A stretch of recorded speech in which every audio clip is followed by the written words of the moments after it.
Welcome to Gems of Knowledge with your host David Bellman and Justin Kroll.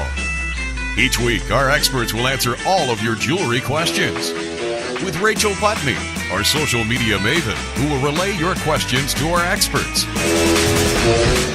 And now, here's your host, David Bellman. Hi, this is David Bellman, and welcome to another episode of Gems of Knowledge. Today, as always, I am here with my co-hosts, Rachel and Justin. Good to see you. Good to see you too, Dave. All right. Today, it's going to be a very interesting episode. We're going to talk about estate jewelry, but not just about the items themselves, but what people do with those items. A lot of people have estate jewelry that they inherit. They don't know what to do with it. They may want to keep some of it, but they may want to sell other pieces as well. And how do you go about doing that? And what's a fair and equitable way to do it? So that's going to be our topic for today. And of course, Justin is our resident expert when it comes to taking care of estate jewelry, even scrap gold, things that people just have no value, but still has the gold value. So why don't we get started? Let's start right from the beginning. Who should bring in, who should people go to sell their jewelry? I mean, how do they even know where to start? Sure. So, one of the probably obvious things is to do your research on reputation. Okay. So, just like here at the store, we have a 4.8 or 9, star 4.8. Not that I check it every day, but I've heard rumors that it's around that hovers around there. You have almost a 5-star review rating. So, Yep. This probably goes back to not even relating to jewelry, but if you're going to sell or buy anything from anyone, you want to look at their reputation and Yep. make sure they're doing the right thing in your local community and with their customers. And reviews online today, it used to be just word of mouth and Right. stuff like that, but it really boils down to reputation and finding someone that's reputable and is going to take good care of their customers. Well, Rachel, you're our media maven that would include the internet. Tell us about would Google reviews, like there's Yelp and there's a whole bunch of other companies out there, but I think Google's the best, but what do you? Yes. What do you? Definitely Google or Yeah. even Facebook. Okay. Reviews are big on there, but I think it's definitely really important to check reviews and see what other people are saying about it. Because other than that, what do you have to base Yep. it off of? I mean, you can shop it around, but Okay. reviews are definitely important to read, or word of mouth. Ask your friends if they've been to these certain places and see what they say. Okay.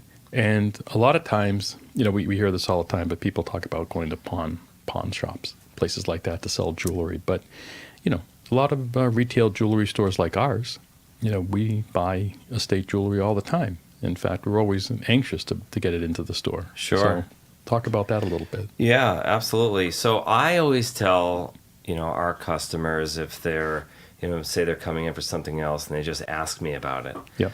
I say, whether you come to us or you go somewhere else, just bring your jewelry to a jeweler. Right. Somebody who knows what they're talking about. I mean, these cash for gold places, they pop up everywhere. These people don't really have training. They don't have the experience.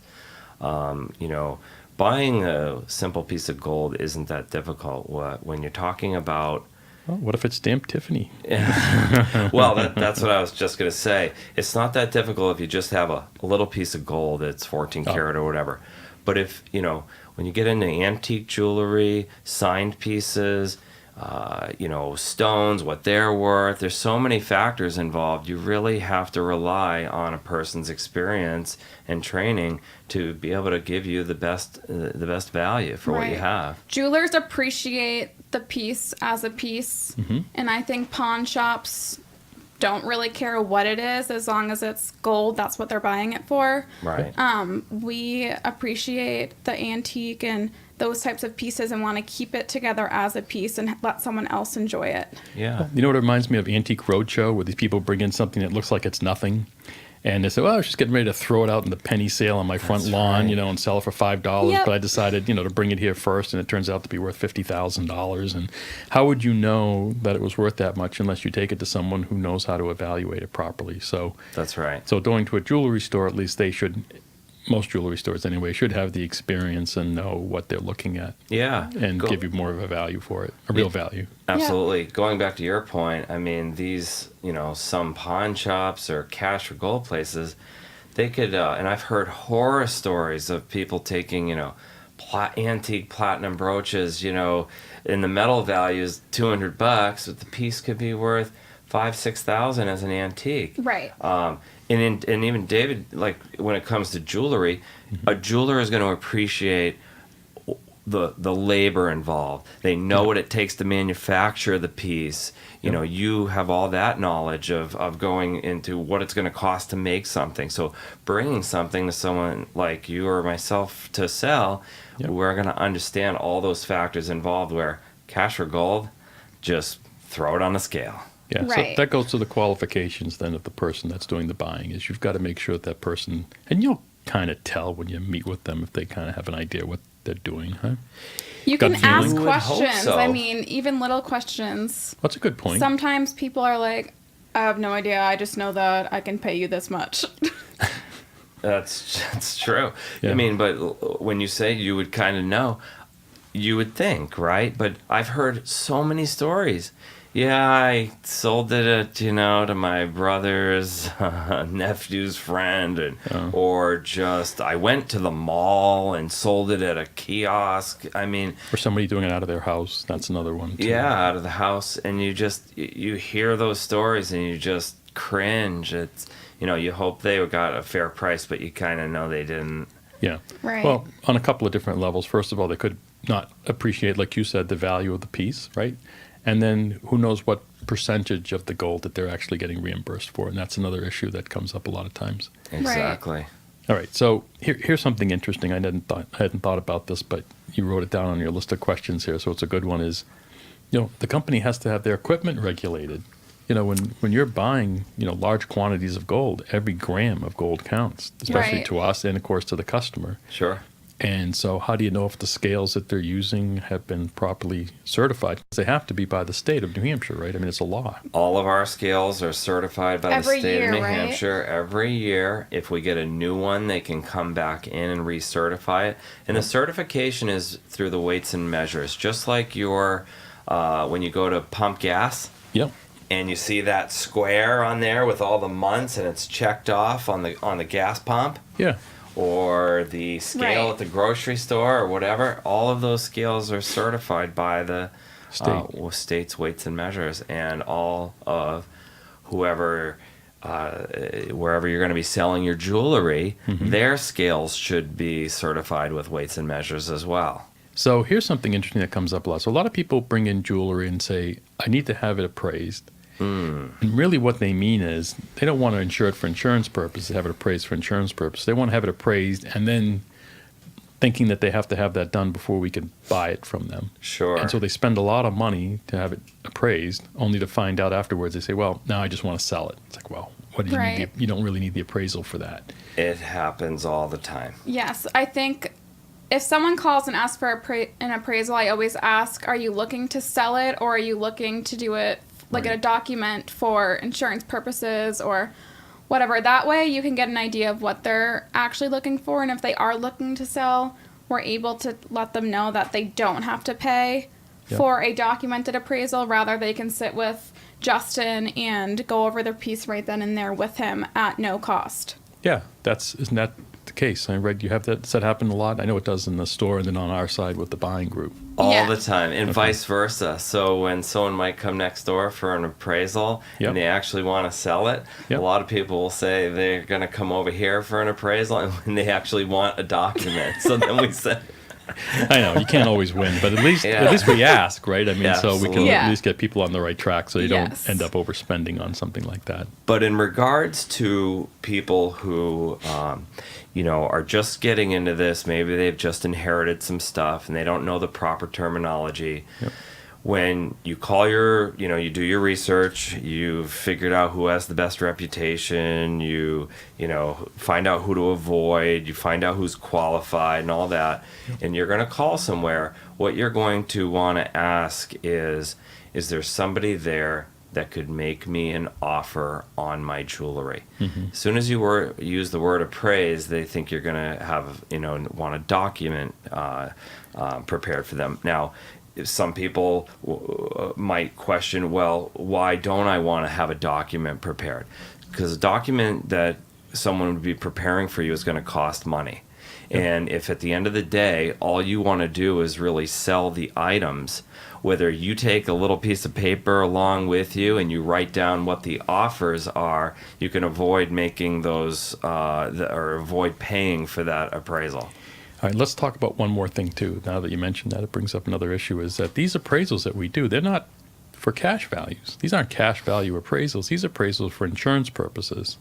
And the whole point of doing the appraisals is to inflate the value to some degree, to cover them over the next 5 years of when there might be a potential loss, because we know how the price of gold can fluctuate. And I have customers who have gold still appraised at $400 an ounce. Right. Because it was 7 or 8 years ago, and they haven't updated their appraisals. So you have to put in a factor, an increased factor. So it really isn't helpful to have an appraisal when you go in to sell it, because it's not a representation of what you're going to get when you go to sell it, right? Oh, absolutely. Right. Yeah, the insurance appraisal is usually a lot more than what it would be retail. Yeah. Okay, and then if you were to liquidate something, it's going to be several steps back from what the retail price would be. So there's a huge difference in value there of what you would sell it for versus what the insurance appraisal would be. Yeah. Now, if you say you had an estate where someone inherited some jewelry and there were other family members involved and they wanted to know what they do need an appraisal, Yep. but a liquidation appraisal. Right. Okay, they can ask for a liquidation appraisal, and literally what's going to be on that appraisal is going to be the offers that I would make them. Yeah. But sometimes for legal purposes, they do need a document. Is it the lawyer Probate sometimes court. Probate court. needs the document even if they are looking to just sell it outright? Yep. Yeah. Yeah, keep it fair. Right. Yeah, So and they have can it divvy done. it Exactly. up amongst their family and, Exactly. and Okay. stuff like that. No, we covered that. That was great. Big question. So what percentage of gold value should people be looking at? So when are you referring to just a Scrap gold? Yeah. Okay. People bring in gold coins or whatever. Okay, so I can tell you that like a gold coin could have numismatic value, but we're not talking about that. We're talking about, say, a gold bar. Yeah. That is, Joe Schmo mint, just 1 ounce gold bar. Whatever the price of gold is that minute, you should expect between 80 and 90% of the gold value. Okay. We pay over 90%. But we do a lot of volume, so that's where we can afford to pay those percentages. Right. And I want everyone at home to know that if you have broken jewelry and, say, a little pile of 14 karat gold, Yep. you go onto those online calculators that are going to tell you the 100% figure of the gold. Even doing as much volume as we do, we don't get 100% of that factor. There's weight loss involved when we refine it. Some of the gold isn't quite, it has How about solder. fees? I mean, it's not done for Fees, free. nothing is done. Shipping, it all The time. adds up. Time, everyone's time. So to expect that you're going to have a little pile of 14 karat gold, and whether it's 200 or 2,000, and you're going to get 100% of what that online calculator doesn't work that way. You're not even going to sell a pure gold coin and get 100%, because everybody who trades that coin needs to make a margin on it. I mean, everyone's going to make a profit. There's no point in buying the stuff and then selling it and no one makes a profit. So Right. you're always going to pay less, obviously, than the pure gold value, even if it was a coin that was Yeah, pure gold. It doesn't matter. There's no sense in someone handing me a $100 bill and me just handing them a $100 bill back. Exactly. That we would all be out of business really quickly. Yep. Right. So and the labor involved in actually giving back someone $100 would be just monumental.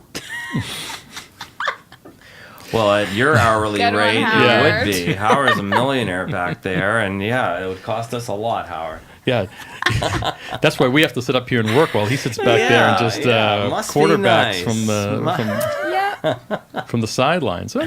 That's all right. No, but to answer your question, between 80 and 90%, if you're getting offers of 40 and 50%, just leave. Well, if you even realize you are, and that's part of the problem, is you don't know unless you have a calculator and the price of gold and all the information to do it. But again, that's where we talked about Google reviews, Facebook. Right. People are happy, they're going to say good things, and when they're unhappy, they're going to write bad things. So, Absolutely. that's a really good way to do it. All right. So now, here's something that happens all the time. So somebody brings in a really expensive piece, and we've had this happen recently, right? With that one ring that we went to auction with. Was it Sotheby's? Christie's. Yeah, absolutely.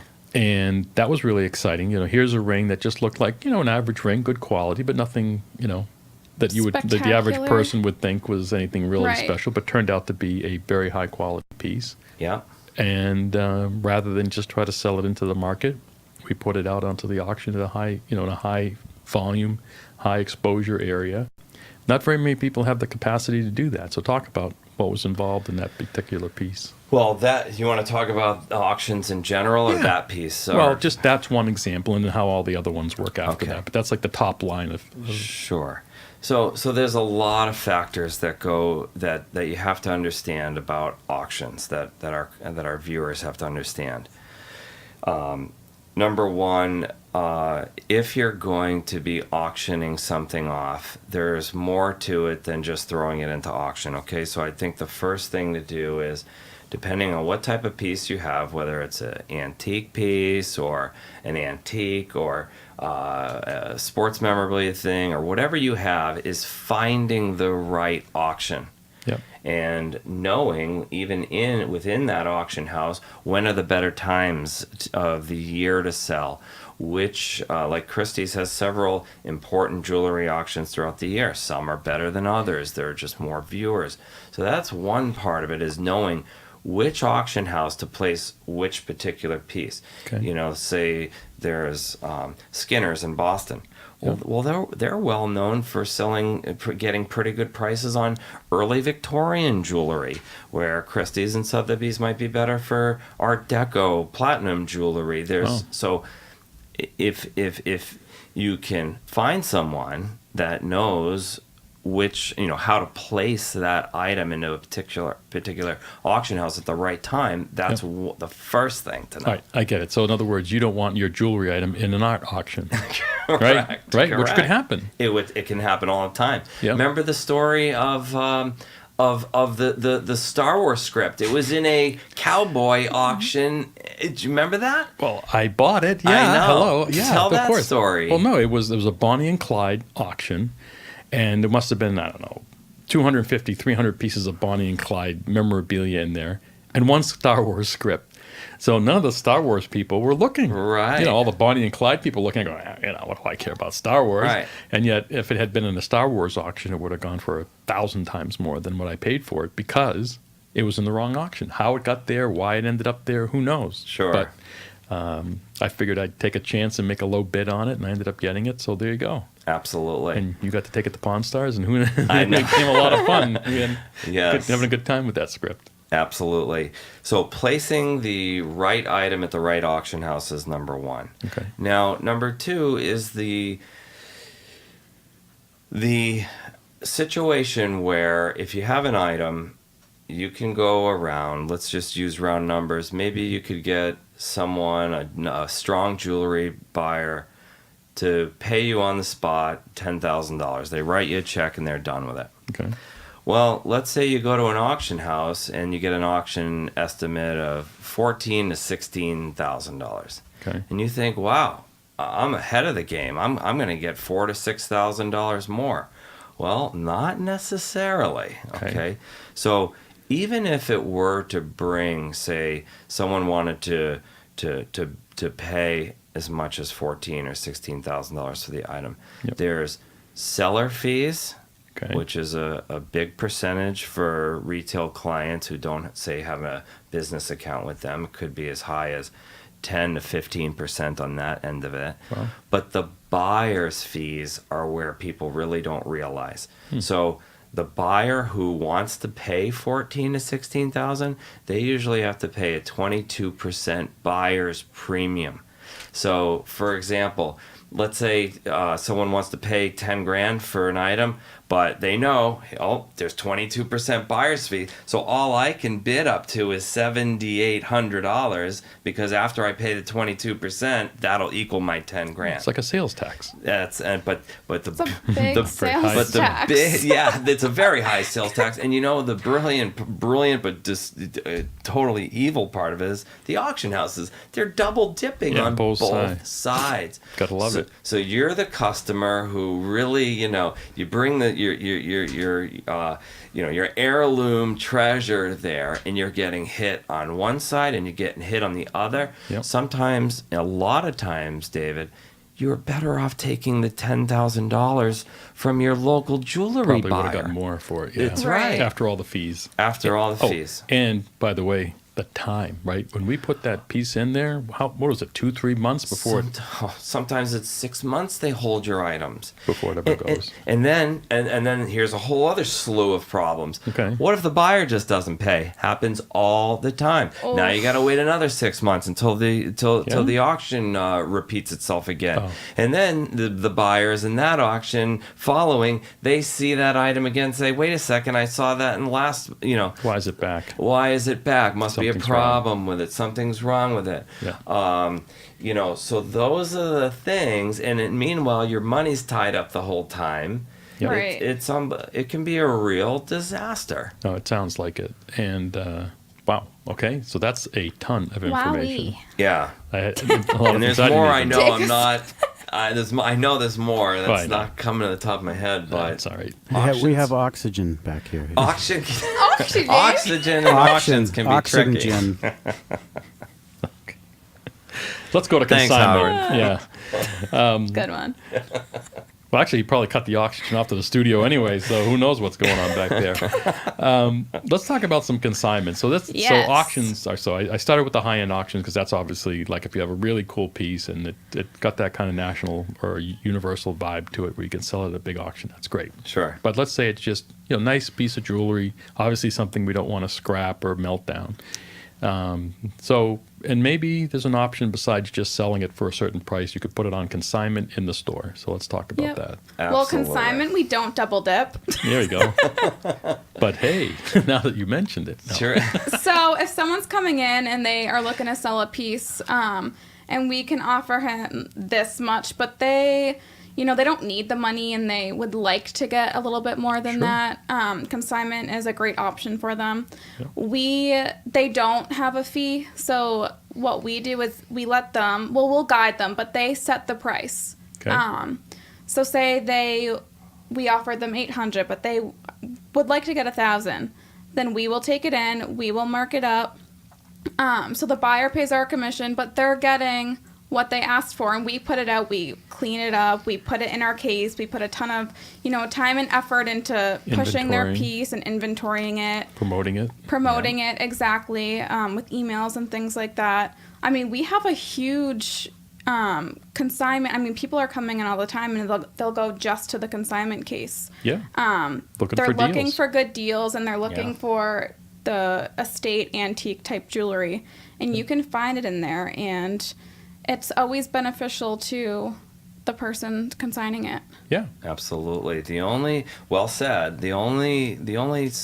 drawback occasionally I see Yep. is if it's out of style. Okay, if Wow. it's sometimes these pieces just don't sell, and that's the only thing that sometimes maybe that you have to consider is the 800 now worth more than a maybe 1,000 that never comes, and that's the Yes. only thing that I want to add to that. That's true. And we try to tell people that We because we can't know. guarantee it's going to sell. We can try, but Well, you like a just strand don't of know. pearls. Somebody brings in a strand of pearls like happened yesterday, and you say, look, it's just, don't, it's not going to happen because pearls aren't popular. Right. And those that are, they're all the freshwater stuff's kind of killing the market, but Right. and they're just not in fashion. So you can just kind of guide them and say, look, it's just hold on. You're better off holding on to them than Sure. you are trying to put them on making consignment. something because- out of it that you will enjoy. Yeah.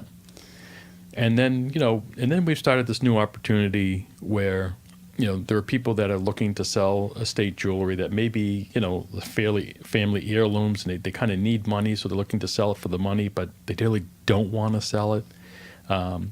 Giving them an option to take short-term loans against that jewelry, which, to me is more of like a banking type of a situation. Yeah. Simple interest rates, not, no markups, no crazy business going on like some places do. Just, Right. I need short-term cash flow for a certain amount of time rather than sell it. Maybe we can help you. Maybe we can, right? Well, I'll tell you, we've just started doing that. Right. And I'm really just starting to get comfortable explaining it to my clients. And a very interesting thing happened yesterday. Okay. As I was explaining it to one of my customers that was here to sell outright, I now have 3 options for them versus 2 of just buying it outright or consigning it. I gave them the 3rd option of doing some sort of collateral loan. And she was like, "What do you mean by that?" And I said, this would be an option where if you needed to raise capital for whatever, reason you may have, that you didn't want to necessarily sell these items. Right. Oh my God, she thanked me so much. She was like, "Oh my gosh, I really don't want to sell these items.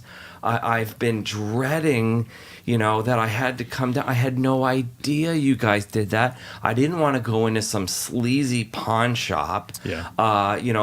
You guys do that?" And I was like, we can give you an option where, it's a small commission that you would pay, and when you come back and you pay the loan back, you get your jewelry items back. Right. She loved it. Yeah, so it's definitely more of a loan versus pawn. I mean, we're not taking Records, guns, electronics, Yeah. No. everything that a pawn shop would take. I mean, it's pretty much strictly just jewelry. Yeah.